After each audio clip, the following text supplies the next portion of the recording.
আনুষ্ঠানিক প্রচারণা শুরুর পরই আইনশৃঙ্খলা পরিস্থিতি বলে দেবে জাতীয় নির্বাচন পরিচালনার জন্য এই নিরাপত্তা ব্যবস্থা যথেষ্ট কিনা। টার্গেট কিলিংয়ের পাশাপাশি নিরাপত্তা বাহিনীর লুট হওয়া অস্ত্রসহ অবৈধ অস্ত্রগুলো এখনও জনমনে আতঙ্কের কারণ। তবে কোনোভাবে নির্বাচন বাধাগ্রস্ত হলে গভীর সংকটে পড়ার শঙ্কা রয়েছে। ২১ টেলিভিশনকে সব কথা বলেছেন রাষ্ট্রবিজ্ঞান এবং অপরাধ বিশেষজ্ঞরা। বাকিটা থাকছে দীপু শিকদারের রিপোর্টে।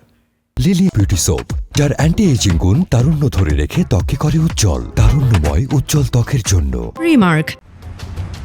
রাজধানীতে দিনে দুপুরে ইনকিলাব মঞ্চের মুখপাত্র ওসমান হাদিকে হত্যার ঘটনা প্রভাব ফেলে অন্য প্রার্থীদের মাঝে। দেশজুড়ে নানান ঘটনার মধ্যে ৭ জানুয়ারি তেস্তুরি বাজারে সন্ধ্যার পর দুর্বৃত্তদের গুলিতে নিহত হন স্বেচ্ছাসেবক দল নেতা মোসাব্বির। আহত হন সুফিয়ান নামে আরও একজন। ৮ জানুয়ারি ভোরে শরীয়তপুরের জাজিরায় ককটেল বিস্ফোরণে একটি বসতঘর উড়ে গেছে। এতে সোহান ব্যাপারী নামে এক যুবক নিহত হয়। ওই ঘটনায় গুরুতর আহত হয় আরও ২ ব্যক্তি।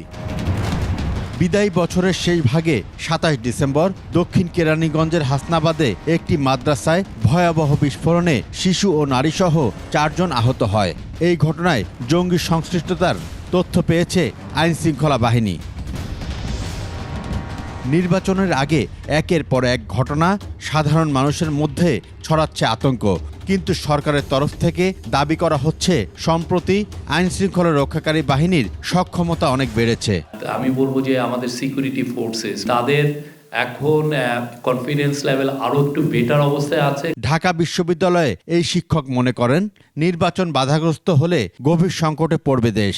এই ১.৫ বছরের নিরাপত্তাটাকে আরও ঢেলে সাজানো যেত, সেই উদ্যোগগুলো জনগণের চোখে পড়ে নাই, যে কারণে জনগণ কনভিন্স হতে পারছে না।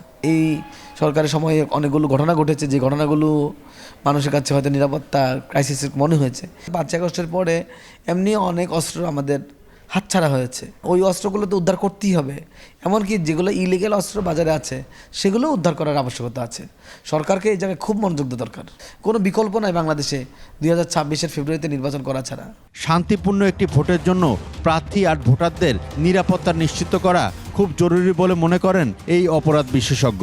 যখন থেকে প্রচারণা শুরু হবে তখন থেকেই আসলে বোঝা যাবে যে আইনশৃঙ্খলার সক্ষমতার কতটুকু পরিস্থিতি নিয়ন্ত্রণে রাখতে পারছে। যে বিষয়গুলো নির্বাচনকে বা প্রার্থী কর্মী সমর্থক বা ভোটারদের এই রাজনৈতিক ভোটাধিকারের মতো রাজনৈতিক অধিকারকে নানা প্রশ্নে বাধা সৃষ্টি করতে পারে, সেই চ্যালেঞ্জগুলো কিন্তু এখনও আছে, সেটাকে সমাধান করা হয়নি। তাদের মতে দ্রুত আইনশৃঙ্খলা পরিস্থিতি আরও দৃশ্যমান উন্নতি করতে হবে, তাহলেই বাড়বে সাধারণ মানুষের আস্থা, নিরাপদ থাকবে ভোটের মাঠ।